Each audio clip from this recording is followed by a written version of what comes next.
तिच्यात परिवर्तन करायचं. या टीका झाली देशातनं त्यावेळी ते सांगतात की संविधानाचा परिवर्तनाचा विचार आमच्या मनात नाही. मी 3-4 उदाहरणं सांगतो. कर्नाटकमध्ये भाजपचे खासदार, त्यांचं नाव हेगडे, बंगलोरमधून निवडून आले.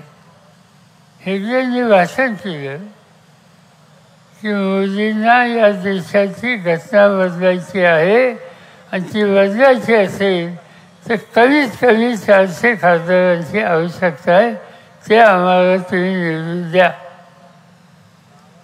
ज्योतिर्विद्या नावाच्या खासदारात राजस्थानमध्ये त्यांनी हेच सांगितलं की घटना बदलायची असेल तर 400च्या खाली नंबर नको, त्यापेक्षा अधिक नंबर हवा आहे आणि त्याची आवश्यकता आम्हाला आहे. उत्तर प्रदेशमध्ये भाजपचे राजू म्हणून खासदार आहेत, त्यांनी हेच सांगितलं की मोदी साहेबांच्या नेतृत्वाखाली या देशाची घटना आम्हाला बदलायची आहे, त्यासाठी 400 जागा आमच्या निवडून द्या. आता 1, 2, 3 एका पक्षाचे खासदार जाईल, पण कशासाठी 400 जागा हव्यात हे सांगतात. याची नोंद ही तुम्हाला घ्यावी लागेल आणि उद्याचं संकट लोकशाहीवरचं काय आहे याची परिस्थिती या भाषणातून आपल्या सगळ्यांना येते आणि म्हणून या निवडणुकीकडे अधिक लक्ष देणं हे गरजेचं आहे. मोदी साहेब ठिकठिकाणी जातात. महाराष्ट्रात आल्याच्या नंतर आम्हाला लोकांची आठवण करतात, टीकाची फणी करतात.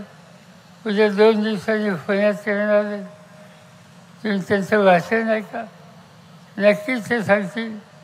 आल्याच्या नंतर म्हणतील पुणेकरांना माझा नमस्कार, यांनी त्या भाषणाची सुरुवात करतील. आणि 1-2 लोक भाषेत मराठी भाषेत काही बोलतील आणि त्यानंतर मग त्यांना आठवण येईल शरद पवार आणखीन कुणी.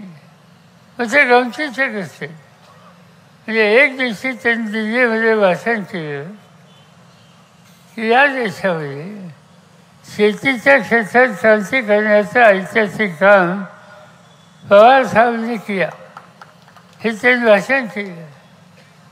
आणखीन काही गोष्टी सांगितल्या. त्यांनी भाषण केलं बारामतीमध्ये येऊन की शरद पवारांच्या बोटाला हातात धरून मी राजकारणात पावलं टाकली. आणि त्यानंतर 8 महिन्यांनी निवडणुका झाल्या. त्या निवडणुकीला ते आले आणि म्हणजे की यांना सत्तेपासून दूर करण्याच्यासाठी जे जे काही करता येईल ते करा. लोकशाहीमध्ये टीका करण्याचा त्यांचा अधिकार आहे, तो मी काही नाही म्हणत नाही. पण भूमिकेमध्ये विचारामध्ये सातत्य पाहिजे. दिल्लीत 1, मुंबईत 2, बारामती 3, याचा अर्थ काय समजायचा. प्रधानमंत्री हे देशाचं सगळ्यात महत्त्वाचं पद आहे आणि त्या पदाची इज्जत ठेवणं ही तुमची माझी सगळ्यांची जबाबदारी आहे, ती आपण ठेवूया. पण त्याबरोबर त्या पदावर जे बसले त्यांनी सुद्धा त्या पदाची किंमत प्रतिष्ठा ही ठेवली पाहिजे. आणि आज ते ठेवण्याचं काम त्यांच्याकडून होत नाही. अनेक गोष्टी सांगता येतील त्यांच्याबद्दल. आज ते एक सांगतात नाही, विकास करायचा आहे, आनंद आहे. विकासाच्या संबंधीचा आग्रह हा कुणाला आहे. पण चित्र काय दिसतात दिसत जगातले सगळे जे देश आहेत त्यांचा एक आढावा घेतला जातो आणि त्याच्यामध्ये विकासाच्या संदर्भात कोणते देश पुढे आहेत याच्यामध्ये मोजणी केली जाते. आणि आज जर आपण बघितलं तर या विकासाच्या प्रश्नाच्याबद्दल जी आखणी केलेली आहे त्याच्यामध्ये बांगलादेशच्या नंतर भारताचा नंबर येतो. म्हणजे बांगलादेशसारखा देशसुद्धा विकासाच्या संदर्भात आमच्या पुढे आहे. याचा अर्थ काय समजायचा? याचा अर्थ ते विकासाच्या संदर्भातल्या गोष्टी सांगतात, त्याच्यामध्ये सातत्य नाही. दुसराचा मुद्दा सांगतात भ्रष्टाचार. भ्रष्टाचार ज्यांनी भ्रष्टाचार केला त्या लोकांना बरोबर घेतात. भाषण एक करायचं,